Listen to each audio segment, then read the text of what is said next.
Hello, Bigfoot enthusiast. Scott here from Squatch America. And Hannah, domestic artist, cheap cook, and doggy mama outside the paddy wagon today.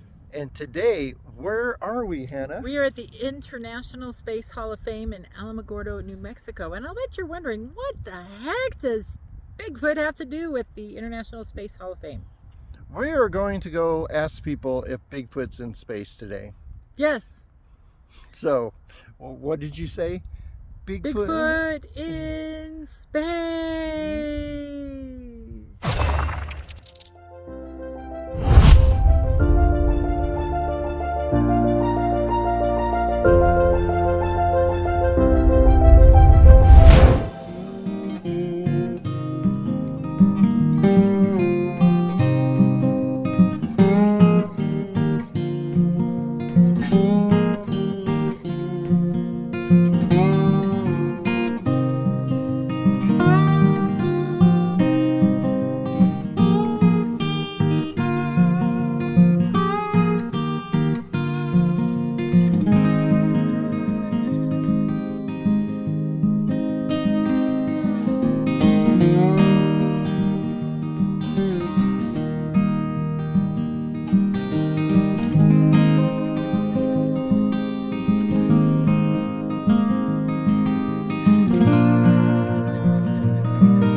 So I'm standing here in the park area at the International Space Hall of Fame in Alamogordo, New Mexico. And I'm looking at this rocket. That's not really what I'm looking at. What I'm really looking at is up here.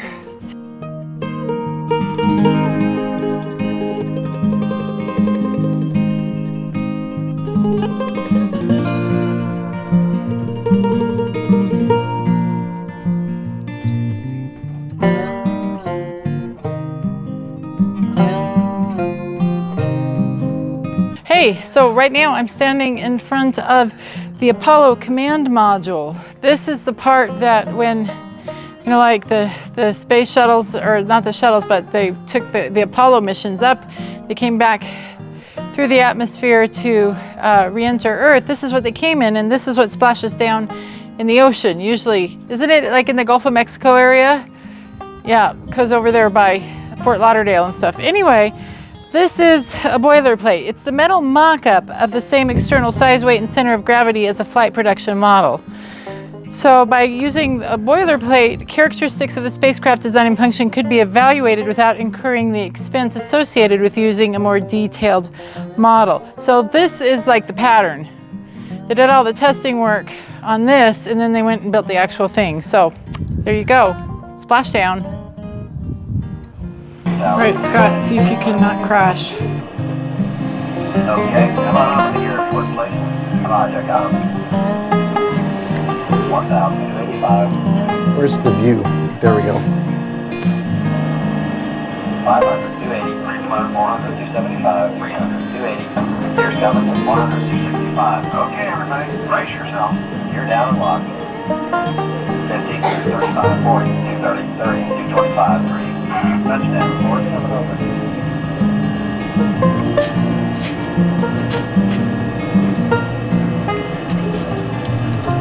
Shoots out, you rotate. Well, this is what we get for years of flight simulator. Congratulations on a great flight. Where? I just landed the space shuttle. This is the simulator mock-up of the F-117A, which in Iraq saw hundreds of these things flying over my head almost every day. It was pretty awesome. But this is the first functional stealth fighter.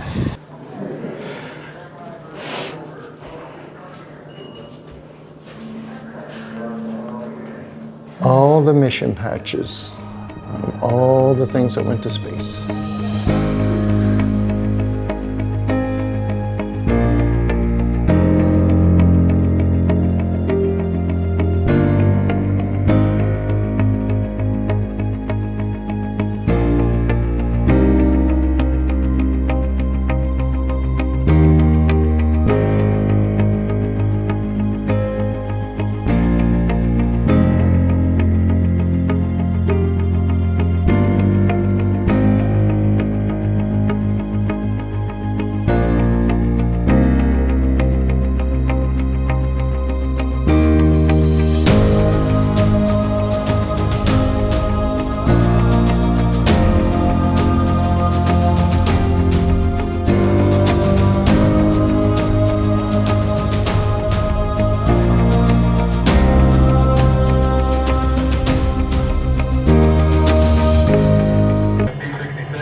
Down to 3. Down to 3.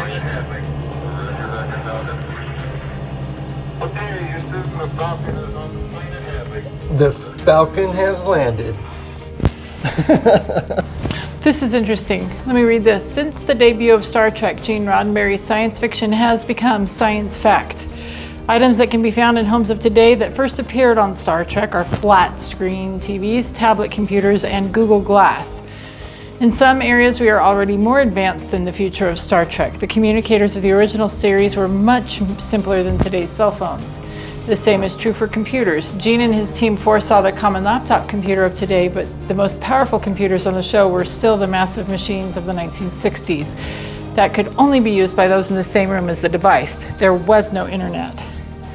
Other things the series envisioned are only now becoming possibilities. One of these is the ion drive engine. Several nations have used its real-life prototype, which are known as Hall thrusters in spacecraft. The handheld tricorder may one day be developed thanks to the Qualcomm Tricorder X Prize competition. Star Trek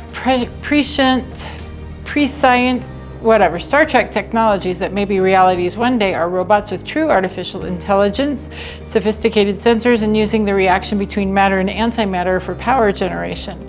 Some of the most central ideas from Star Trek may, however, be physically impossible. One of these is a warp drive that could propel craft at velocities greater than the speed of light.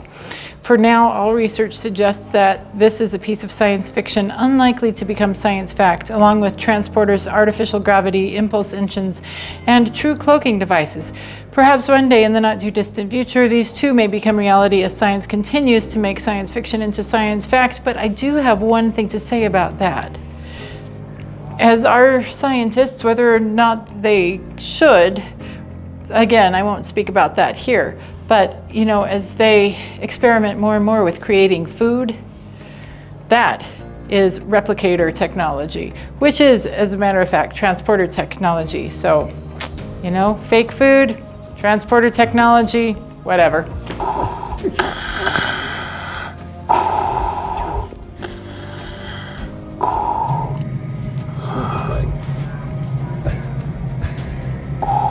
Luke, I am your father.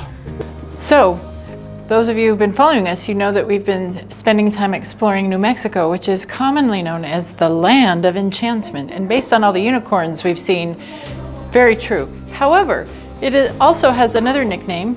The state of New Mexico has also been called the birthplace of the space race. In humanity's quest to reach into the vast frontier of space, the Tularosa Basin, which is where we are, has been the center of over 300 critical benchmarks in research and technology development. So, hey, here we are in the birthplace of the space race. Hey everyone, we're here today at the International Space Hall of Fame. And the very first awesome thing that we have to share with you is a grave of significant importance. And this is Ham's grave. Now, I'm sure that some of you don't know who Ham is, but Ham was the very first chimpanzee in space. And I remember learning about Ham in middle school. So, it was really exciting that we get to come here and pay honor to Ham, the very first astro chimp. So I'm going to put a penny on his grave.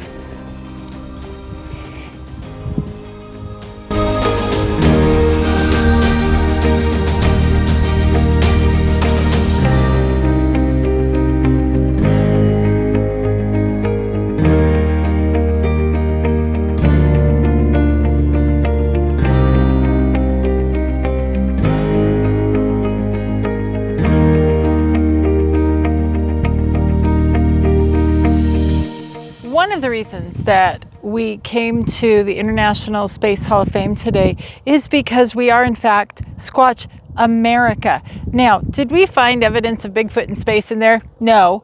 We, of course, were reminded that a hairy primate made it into orbit before we did. Absolutely. Thank you, Ham. But we are Squatch America, and we are fiercely patriotic. We love this country. We love the United States of America. We love the foundation on which our nation was built, and we are strong supporters of liberty, of freedom, of a place where humans can become the best people they can be without governmental interference or control. And so this is what we call a liberty trip, because this is one of the places throughout the country that celebrates the liberty that can only be found in the United States of America. And it's because of this freedom that we won the space race, that we have made it as far as we have as humans. And I will just say this, as our freedoms are continually eroded, our creativity is eroded along with it. So keep that in mind. It's liberty that has made all of this possible.